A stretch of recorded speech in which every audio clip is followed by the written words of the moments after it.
All right, let's get right into it. We're going to tackle a massive question today, and we're going to do it with a little help from one of the founding fathers of sociology, Emile Durkheim. I mean, this guy's whole career was pretty much one long quest to figure out a single thing. What on earth is the glue that holds society together? Seriously, just think about it for a second. Our world is this crazy, chaotic mix of people, jobs, and beliefs. You've got your life, I've got mine, your neighbor has a completely different one. So, why doesn't the whole thing just splinter into a billion little pieces? What stops it all from just falling apart? Well, Durkheim was convinced he knew the answer. But before we get to his answer, you have to understand how Durkheim looked at the world. He wasn't really interested in what was going on inside any one person's head. Nope. He said if you want to understand society, you have to look at what he called social facts. These are things that exist outside of us, like laws, the economy, morality, even language, and they press in on us, shaping how we act. The answer isn't in your head or my head. For Durkheim, it's in the network between all of us.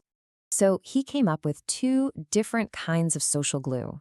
The first one he called mechanical solidarity, and this is the stuff he saw holding together pre-modern, simpler societies. To get a handle on this, let's imagine a guy. We'll call him Sven. Now, Sven's life is pretty simple. He's a potato farmer. And guess what?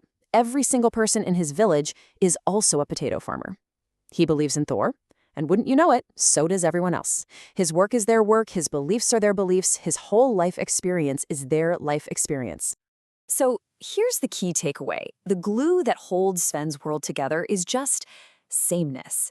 It's a powerful, almost automatic bond that comes from being alike. When everyone is living the same life, thinking the same thoughts, you get this incredibly strong, shared understanding of the world. That's the bedrock of their whole society. And Durkheim had a name for this powerful force, the collective consciousness.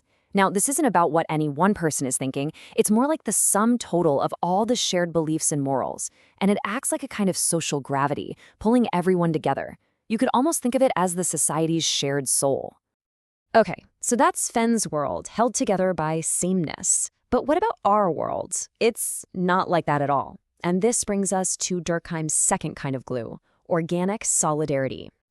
And this is the real puzzle, right? We're not all the same. In fact, we celebrate our differences, our individualism. So if that old glue of sameness has basically dissolved, what took its place? What's stopping us from flying apart?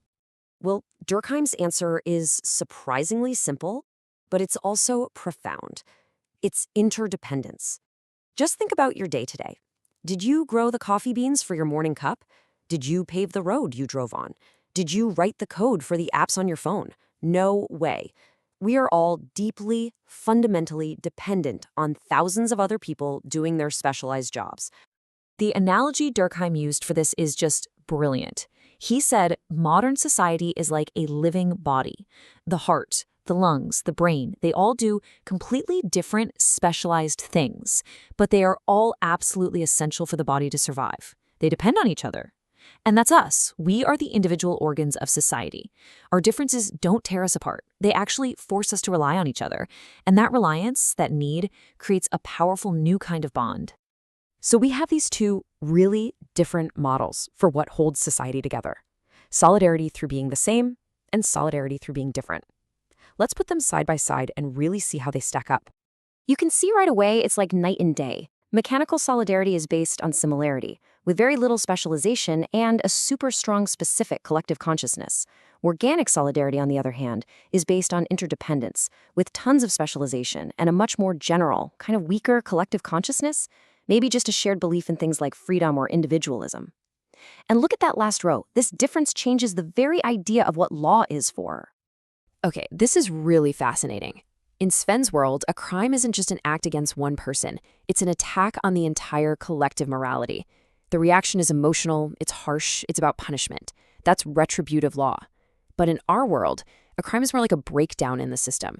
The main goal isn't just revenge. It's about fixing the damage, restoring contracts, getting things back to normal. That's restitutive law. It's about restoring the balance, not just punishing the offender. So, this all leads to a huge question, right? How does a society get from point A, Sven's world, to point B, our world? What's the engine that drives this massive change? Well, Durkheim had a concept for this engine, and he called it dynamic density. It sounds complicated, but it's really not. It's just a combination of two things: the number of people in a society and how much they're all interacting with each other. Think about it. As you get more people packed more closely together, interacting more often, competition for resources heats up. It's just not efficient for everyone to be a potato farmer anymore. To survive, people have to specialize. One person becomes a baker, another a toolmaker, another a builder. It's a more efficient way to live. And you can see this happening on a massive scale today with something like globalization. As our global interaction, our dynamic density, skyrockets, so does our economic specialization. Now, Durkheim's theory is, well, it's elegant, it's powerful, but it's not the whole story. And his intense focus on solidarity and what holds us together left him with a pretty big blind spot. And this is where another giant of sociology comes into the picture: Karl Marx. For Marx and other conflict theorists, the story of society isn't about everyone cooperating. It's about a constant struggle between groups: the powerful and the powerless, the oppressor and the oppressed. This is a completely different lens for viewing the world. Now, to be fair, Durkheim knew things weren't always perfect. He talked about problems, what he called aberrations. Things like anomie, where people feel disconnected and morally lost, or the enforced division of labor, where you get a job because of who you know, not what you can do. But, and this is the crucial part, he saw these as temporary bugs, glitches in the system that society would eventually work out. And right here, this is the heart of the critique. For a conflict theorist, things like class struggle, inequality, and exploitation, they aren't rare bugs in the system, they are the system. They aren't glitches to be patched, they are the fundamental features that make modern society run. Durkheim's focus on solidarity just made it really hard for him to see conflict as anything other than a temporary mistake. So that leaves us with this final massive question. Is our world held together by this beautiful web of interdependence that Durkheim described? Or is it defined by the constant power struggles that Marx saw everywhere? Or maybe the truth isn't one or the other. Maybe our modern world is woven together from two different threads, a constant churning dance between cooperation and conflict. What do you think?